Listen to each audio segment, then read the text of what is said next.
चलिए सीधे मुद्दे पर आते हैं। आज के इस विश्लेषण में हम एक बहुत ही दिलचस्प टॉपिक पर बात करने वाले हैं।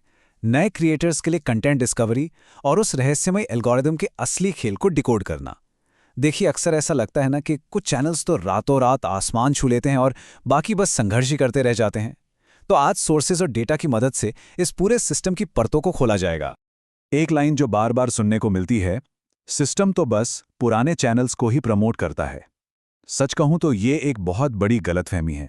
एक ऐसा भ्रम है जिसने न जाने कितने ही टैलेंटेड क्रिएटर्स को अपना सफर शुरू करने से पहले ही पीछे धकेल दिया है। सोर्स मटेरियल ये बिल्कुल साफ कर देता है कि ये सोच सिरे से गलत है, और आज हम यही समझेंगे कि असलियत इसके बिल्कुल उलट क्यों है। तो आज का हमारा रोड मैप क्या है? सबसे पहले हम the myths and the machine के बारे में बात करेंगे, फिर जानेंगे द इवैल्यूएशन टेस्ट के बारे में।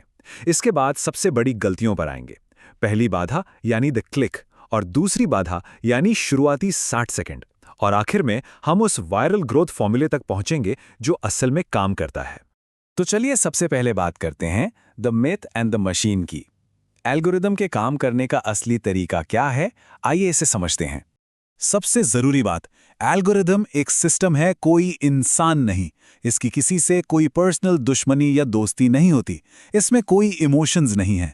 ये किसी पुराने क्रिएटर का फेवर नहीं करता और नए क्रिएटर से इसे कोई चिढ़ नहीं है। ये मशीन सिर्फ और सिर्फ डेटा और कुछ खास ट्रिगर्स की तलाश में रहती है। जब इस सिस्टम को इंसान समझना बंद कर दिया जाता है ना, असली खेल तो बस वहीं से शुरू होता है। अब आते हैं द इवैल्यूएशन टेस्ट पर। यह समझना बहुत दिलचस्प है कि सिस्टम नए कंटेंट के सफर को एक बहुत ही सख्त बाधा दौड़ की तरह ट्रीट करता है। देखिए, होता क्या है, जब कोई नया कंटेंट अपलोड होता है तो सिस्टम सबसे पहले उसे एक बहुत ही छोटी ऑडियंस को दिखाता है। मान लीजिए सिर्फ 4 सब्सक्राइबर्स को। अब अगर वो 4 लोग बिल्कुल रिएक्ट नहीं करते तो कंटेंट की रीच वहीं दम तोड़ देती है। लेकिन अगर वो एंगेज करते हैं तो सिस्टम उसे 40 नए लोगों तक भेज देता है। इसी डेटा के आधार पर यह मशीन तय करती है कि कंटेंट की रीच को रोक देना है या फिर उसे आगे बढ़ाते जाना है। और यहीं पर आती है पहली और शायद सबसे बड़ी बाधा, द क्लिक। ये वो पहला पड़ाव है जहां सबसे ज्यादा नए क्रिएटर्स मात खा जाते हैं, क्योंकि सबसे मुश्किल काम है ऑडियंस को स्क्रॉल करने से रोकना। अब इसे देखिए, एक बहुत ही साधारण और सीधा साधा टाइटल पूरी तरह से फेल हो जाता है, क्योंकि ये कोई एक्साइटमेंट या इमोशन नहीं जगाता। नए क्रिएटर्स द्वारा की जाने वाली सबसे बड़ी गलतियों में से ये एक है। इसके उलट एक कैची टाइटल जो उत्सुकता जगाता है, वो ऑडियंस को क्लिक करने पे मजबूरी कर देता है। एक सफल कंटेंट के लिए लोगों के दिमाग में ये सवाल उठना बेहद जरूरी है कि आखिर इसके अंदर ऐसा है क्या। इसके साथ ही थंबनेल की कमजोरियां भी बहुत भारी पड़ती हैं। बहुत ज़्यादा टेक्स्ट लिखना एक ऐसी आम गलती है जो अक्सर नए क्रिएटर्स करते हैं। एक एकदम साधारण सा डिज़ाइन, अजीब से कलर्स और बिना किसी शॉकिंग या सरप्राइज फैक्टर के थंबनेल बनाना ग्रोथ को वहीं रोक देता है। सोर्स मटेरियल के मुताबिक थंबनेल पर ज़्यादा से ज़्यादा बस 2 से 4 लाइन का बोल्ड टेक्स्ट होना चाहिए। ज़रूरत से ज़्यादा टेक्स्ट तो रीच को शुरू होने से पहले ही खत्म कर देता है। और इसी से जुड़ा है CTR, यानी क्लिक थ्रू रेट। ये वो मीट्रिक है जो ट्रैक करता है कि टाइटल और थंबनेल देखने के बाद लोग असल में उस पर क्लिक कर रहे हैं या नहीं।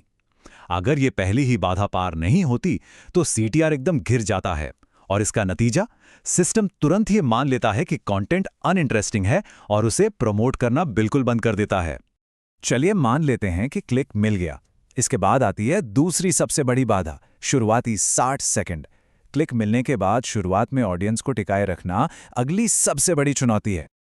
अब जरा इमेजिन कीजिए, शुरुआत होती है और एक बहुत ही सुस्त थकी हुई सी आवाज आती है, हेलो दोस्तों। फिर 15 सेकंड बीत जाते हैं और आवाज आती है, प्लीज सब्सक्राइब कर दो। और फिर 30 सेकंड पे, मेरे चैनल में स्वागत है।